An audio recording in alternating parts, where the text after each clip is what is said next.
ආයුබෝවන් කියලා පිළිගන්නවා ශ්‍රී ලංකා ක්‍රීඩා ලෝලි ඔබ සියලු දෙනාම.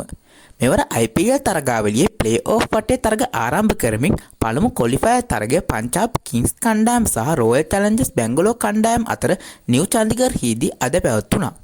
මෙම තරගයේ කාසියවාසිය දිනාගත් රොයල් චැලන්ජර්ස් බැංගලෝර නායක රජත් පටිදර් විසින් ප්‍රථමයෙන් පන්දු යැවීමට තීරණය කරා. පෙර තරගයේදී රොයල් චැලන්ජර්ස් බැංගලෝර කණ්ඩායම නියෝජනය කර නුවන් තුෂාර වෙනුවට මෙම තරගයේදී ජෝස් හැසල්වුඩ් කණ්ඩායමට කැඳවා තිබුණා. ඒ අනුව තරගය ආරම්භ කරමින් පිටියට පැමිණි පන්ජාබ් කිංස් කණ්ඩායමේ පළමු කඩුල්ල තරගයේ දෙවන පන්දුවාරය තුළදී දවා ගැනීමට යෂ් ඩයල් සමත් වුණා.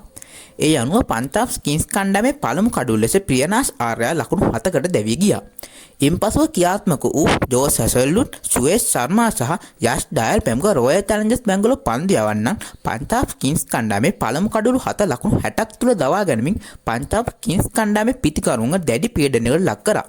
ඒ අනුව ප්‍රියනාෂ් ආර්යා ලකුණු 7කටත්, ජෝස් ඉංග්‍රීස් ලකුණු 4කටත්, ශ්‍රේයාස් අයියර් ලකුණු 2කටත්, නෙහාර වදීරා ලකුණු 8කටත්, සශාන්ක් සිං ලකුණු 3කටත් රොයල් චැලන්ජර්ස් බැංගලෝර පන්දු යවන්නන් හමුවේ දැවී ගියා. මෙම තරගයේදී පන්ජාබ් කිංස් කණ්ඩායම වෙනුවෙන් ක්‍රීඩකයන් දෙදෙනෙකු අතර පිහිටු ඉහළම සබඳතාවය පිහිටුවීමට අස්මතුල්ලා ඔමර් සයි සහ හර්ප්‍රීත් බ්‍රා සමත් වුණා.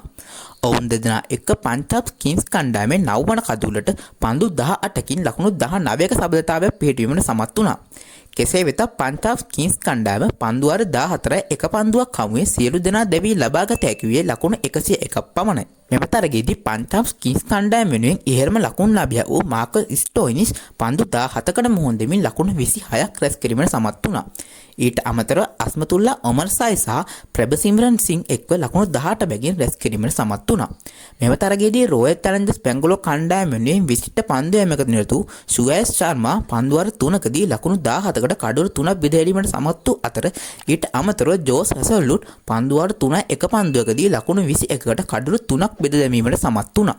ලකුණු 102ක පහසු ජයග්‍රහී ඉලක්කයක් හබා යමසදා පිටියට පැමිණි රොයල් චැලන්ජර්ස් බැංගලෝර කණ්ඩායමේ ආරම්භක පිටිකරුවන් දෙදෙනා වන පිල් සෝට් සහ විරාට් කෝලි එක්ව රොයල් චැලන්ජර්ස් බැංගලෝර කණ්ඩායමට සාර්ථක ආරම්භයක් ලබා දීමට කටයුතු කරා.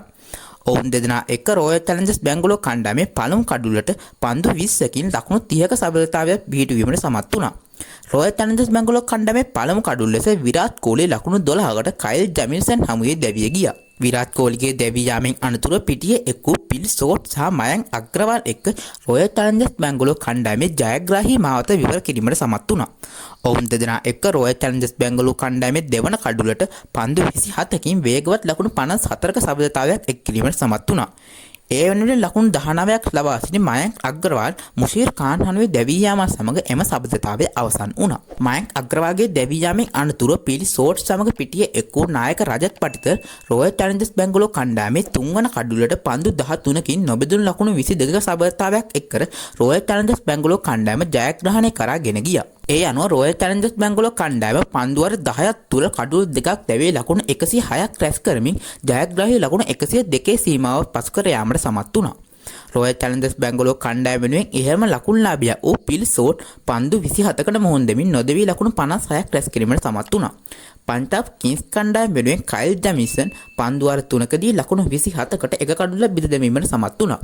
මෙම තරගයේ වීරියා සම්මානය රොයල් චැලන්ජර්ස් බැංගලෝර කණ්ඩායම වෙනුවෙන් විශිෂ්ට පන්දයමක නිරත වූ සුයේෂ් ශර්මාට හිමි වුණා. ඉතින් මෙම තරගයේ ජයග්‍රහණය කිරීමත් සමග රොයල් චැලන්ජර්ස් බැංගලෝර කණ්ඩායම වසර 9කට පසු IPL අවසන් තරගය සඳහා සුදුසුකම් ලැබූ අතර පන්ජාබ් කිංස් කණ්ඩායම මෙවර IPL ප්ලේ ඕෆ් වටේ දෙවන ක්වොලිෆයර් තරගය සඳහා සුදුසුකම් ලැබුවා. ඉතින් හෙට දිනේදී ශ්‍රී ලංකාවේ චරිත් අසලංක නියෝජනය කරන මුම්බයි ඉන්දියන්ස් කණ්ඩායම සහ දසුන් ශානක සහ කුසල් මෙන්ඩිස් නියෝජනය කරන ගුජරාට් ටයිටන්ස් කණ්ඩායම අතර IPL ප්ලේ ඕෆ් වටේ එලිමිනේටර් තරගය පැවැත්වීමට නියමිතයි. ඉතින් එම තරගයේ තොරතුරු සමගින් නැවත හමු වෙමේ බලාපොරොත්තුෙන් අදට මම ඔබෙන් සමුගන්නවා. ඉතින් දිනෙන් දින අලුත් වෙන ක්‍රිකට් ලෝකේ තොරතුරු එසෙනින් දැනගන්න ඔයා දැම මගේ channel එක subscribe කරලා නැත්නම් ඉක්මනට ගිහලා channel එක subscribe කරන්න. එහෙනම් අදට මම ගිහින් එන්නම්. ඔබ සැමට සුබ දවසක්.